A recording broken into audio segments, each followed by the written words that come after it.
அமைச்சர் சொன்னாரா இல்லையா? என்ன சொன்னாரு? ஆமா, நீ வந்து குத்த வேண்டியது இங்க இல்லடா அப்படின்னு சாடையா சொன்னாரு உங்க வீட்டுக்கார்ட்ட. குழந்தை பிறக்கிறதுக்கு. அதுக்கு என் புருஷன் ஏற்பாடு பண்ணிட்டு வந்திருக்காப்ல. இப்ப நம்ம ஒரு டப்பாவை திறக்க முடியலன்னா யாரை விட்டு திறக்க சொல்லுவான்? யாராச்சும் இருந்தாங்கன்னா கூப்பிட்டு திறந்து கொடுங்க அப்படின்னு சொல்லுவோம்ல. அது மாதிரிதான் என் புருஷன் ஆள் கூட்டிட்டு வர்றாப்புல. டப்பாவை திறக்க முடியலன்னா யாரை கூப்பிட்டு திறக்க சொல்லுவோம்? நம்மளால முடியலன்னா பக்கத்துல யாராச்சும் இருந்தா. அதனால ஒரு கேனப்பையில கூட்டிட்டு வந்தாப்புல அன்னைக்கு. என்னால முடியல, எப்படியாவது புள்ள வேணும், ஊர் உலகத்துல தவறா பேசுறாங்க அப்படின்னு சொல்லி கூட்டிட்டு வந்தாப்புல. இதை மட்டும் சரியா பேசுவாங்க அப்படின்னு சொன்னாங்க. சொன்னவன நான் சொல்லி, ஏன் நீ இந்த வேலை பார்த்துக்கிட்டு இருக்க, போ போல அப்படின்னு சொல்லி அப்புறம் பாஸ்போர்ட் அடிச்சு வெளிநாடு அனுப்பிச்சு விட்டேன். ஆளை மாப்பிள்ளைய துபாய்க்கு போயிருக்காப்புல. துப்பாக்கிக்கா? துபாய்க்கு. துபாய் அரபு நாடு. அங்க என்ன பண்றாரு? ஒட்டகம் மேய்க்கிறாப்புல. சரி, போயிருக்காப்புல. ஓனர் தங்கமான மனுஷன். அந்த மனுஷன் யாரு? ஓனர். ஓனர் எப்படி? இவர் 10,000 ரூபாய் சம்பளம் வாங்கினோம்னா அவர் எனக்கு 20,000 ரூபாய் போட்டு விடுறாப்புல. வேலை பார்க்குறது யாரு? ஏன் புருஷன். உனக்கே அவர் 20,000 குடும்ப சூழ்நிலைக்காண்டி எனக்கு போட்டு விடுறாப்புல. ஒரு மாசம் அனுப்பி விட்டாரு. அடுத்த மாசம் மாசம் அனுப்பிச்சு விடுறேன் இருக்காப்புல. வேலைக்கு வச்சிருக்க உனக்காக எனக்காண்டி தான் வச்சிருக்காப்புல. அட எனக்கு ஃப்ரீ விசா அனுப்புறேன் இருக்காப்புல. எதுக்கு? ஆமா, நான் போய் என் வீட்டுக்காரை பார்க்கணும். நான் என் வீட்டுக்காரை பார்க்காம இருக்க மாட்டேங்க. எப்படியாவது என் புருஷனை கண்ணில் காட்டிடுங்க. எப்போ பார்த்தாலும் ஒட்டகத்தில் சிரிச்சுக்கிட்டு திரியிறாப்புல. ஒட்டகம் எது என் புருஷன் எதுன்னு எனக்கே தெரிய மாட்டேங்குது வீடியோ காலில். எப்படியாவது என் புருஷனை பார்க்கணும் அப்படி நான் சொன்னேன். சொன்னதுக்கு உனக்கு ஃப்ரீ விசா எடுத்து தரேன் அப்படின்னு ஏஜென்ட்டை பிடிக்க சொன்னாப்புல. ஏஜென்ட்டுக்கு ஃபோன் பண்ணியிருக்கேன். என் புருஷன் 10 நாளைக்கு முன்னாடி வர்றதுக்கு முன்னாடி நீ வந்துட்டு போங்க அப்படின்னு இருக்கேன். ஏஜென்ட்டை இல்லை, ஏஜென்ட்டுக்கு மூலியமாக தான் நான் போக முடியும் அங்கே. பாஸ்போர்ட் எடுக்கணும், பணம் கட்டணும், இம்புட்டு வேலை இருக்கா இல்லையா? அதனால தான் நான் சொல்லியிருக்கேன். ஏஜென்ட் வந்ததுக்கப்புறம், ஏஜென்ட் வந்தவனே அதுக்கப்புறம் நான் வந்து ஃப்ரீ விசால அவர் ஓனரை போய் பார்த்துட்டு அதுக்கப்புறம் கடைசியாக புருஷனை பார்த்துட்டு வரலாம்னு ஒரு ஐடியாவில் இருக்கு. அப்போ நீங்க போறது வந்து அவரை பார்க்கத்தான். ஆமாம், இவர் 10,000 அனுப்பிச்சு விட்டாருன்னா அவர் ஊரை சுற்றி கடை வாங்கி வச்சிருந்தாரு என் புருஷன். கல்யாணத்துக்கு 5 லட்ச ரூபா கடை வாங்கி வச்சிருந்தாப்புல. அப்புறம் எப்படி அடைக்கிறது? எந்த துபாய் அனுப்புனேன். ஓனர் பார்த்து எனக்கு கொடுத்தனால தான் இப்போ வீடு வாசல்லாம் கட்டிக்கிட்டு இருக்கேனா இல்லையா? நான் சொல்லியிருக்கேன் ஓனர்கிட்ட, பிள்ளையே இல்லைங்க, எப்படியா ஏற்பாடு பண்ணணுங்க, என் புருஷனோட போய் நான் இருக்கணுங்க அப்படின்னு சொல்லியிருக்கேன்.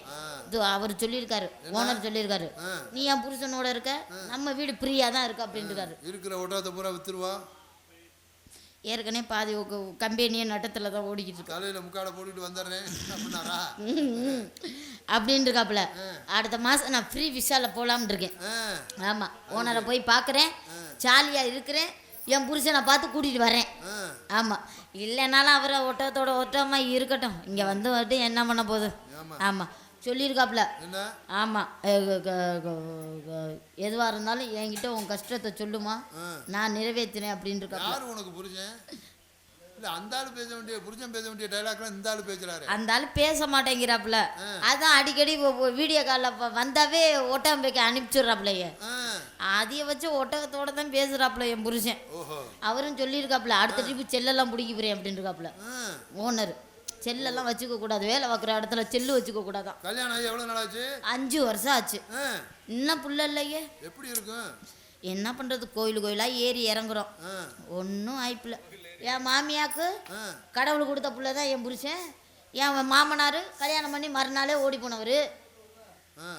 5 வருஷம் கழிச்சு தான் என் வீட்டுக்காரே பிறந்தாரு. மாமனார் ஓடி போயிட்டாரா? கல்யாணம் பண்ண மறுநாளேவா? அப்புறம் பிள்ளை எப்படி பிறந்தாரு? அது 5 வருஷம் கழிச்சு, தெய்வ குழந்தை. ஆண்டவன் கொடுத்ததா? ஆண்டவன் கொடுத்தது. ஆண்டவன் கொடுத்தா அடுத்த வீட்டுக்காரனா? என் மாமியா தவறா பேசாதீங்க. என் மாமியா அப்படிப்பட்ட ஆளா? என்ன இப்படி தவறா பேசுறிய? என் மாமியா கிளம்பி போயிருக்கு. எங்க? நார்த்தமலை கோயிலுக்கு போயிருக்கு. ஏன் அடுத்து குழந்தை வேணுமா? குழந்தை வேணும் இல்ல, அந்த அம்மா தீச்சட்டி எடுத்துக்கிட்டு போயிருக்கு. ஆமா, நார்த்தாமலையில மாரியாத்தா அங்கதான் இருக்கா? அங்கதான் இருக்குது. என் மாமியா போய் அங்க தீ மிதிச்சாதான் அங்க மழையே பெய்யும். ஆமா, அதுக்கு மருமகன் நான் தான். வாரிசுபடி வருது. என் மாமியாவுக்கு என்னை பத்தி யாராவது ஏதாவது சொல்லிட்டான்னு வச்சுக்கோங்க, என் மாமியா கட்டி ஏறி காதத்து போறோம்.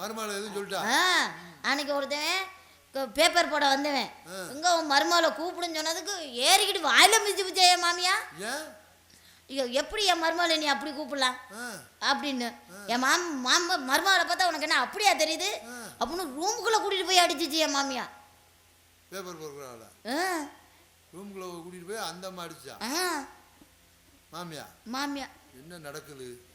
அன்னைக்கு பால் பாக்கெட் போட வந்தவர், என்னம்மா உன் மருமா என்ன காசு கொடுக்கலன்னு சொன்ன, 2 நாள் வீட்டிலே வச்சுக்கிச்சுல ஏன் மாமியா பால் பால் பாக்கெட் போடுறோம் ஆ வச்சு அடி பிரிச்சு எடுத்து பிடிச்சி அடிச்சிச்சு. பெரிய பஞ்சாயத்தேங்க. என் மாமியாவுக்கு யாரும் என்னை பற்றி தவறாக கேட்டோம். அன்னைக்கு போஸ்ட்மேனு என் புருஷன் லெட்டர் அனுப்பிச்சி விட்ருக்காப்புல, பணம் அனுப்பிச்சி விட்ருக்காப்புல. போஸ்ட்மேனோட போன வச்சு தான் என் மாமியா. இன்னும் அடுத்து பிள்ளையோட தான் இருமோ? என் மாமியா தவறா பேசுறீங்களா? ஆமா, அப்படி பேசாதீங்க. என் மாமனார் விட்டுட்டு போனாலும் என் மாமியா கண்ணியமா வாழுது. இத்தனை பேரோடையான்னு கேட்காதீங்க. மைக் எடுத்து மண்டையை பொழந்து விடுவேன். கண்ணியம்லாம் சொல்லாத. அப்படி சொல்லாதீங்க. என் வீட்டுக்காரர் அப்படி ஒரு தங்கமான மனுஷன். இந்த மாதிரி போஸ்ட்மேனோட போணுச்சு 1 மாதம் ஆச்சு. இன்னும் ஆளக்கான அந்த கிளவிய வரட்டும். அன்னைக்கு போஸ்ட்மேனை என் பேரை சொல்லி கூப்பிட்டுட்டு தான் போணுச்சு. நான் அவனை கூட்டிகிட்டு போய் தனியாக வச்சுக்கிறேன் அப்படின்னு சொல்லியிருக்கு. ஆமாம், சரி அதெல்லாம் இருக்கட்டும்பா. நானும் வேலை வெட்டி இல்லாமல் சும்மா தான் திரியிறேன். ஏதாவது வேலைக்கு ஏற்பாடு பண்ணலாமான்னு பார்க்குறேன். நீ இல்லை ஒரு ஐடியாவோட தான் திரியிறேன்.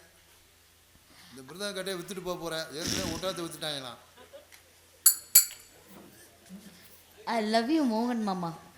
வாழ்ந்தா நான் உங்க கூட தான் வாழ்வேன். நீங்க எம்ஜிஆர் மாதிரி அழகா இருக்கீங்க.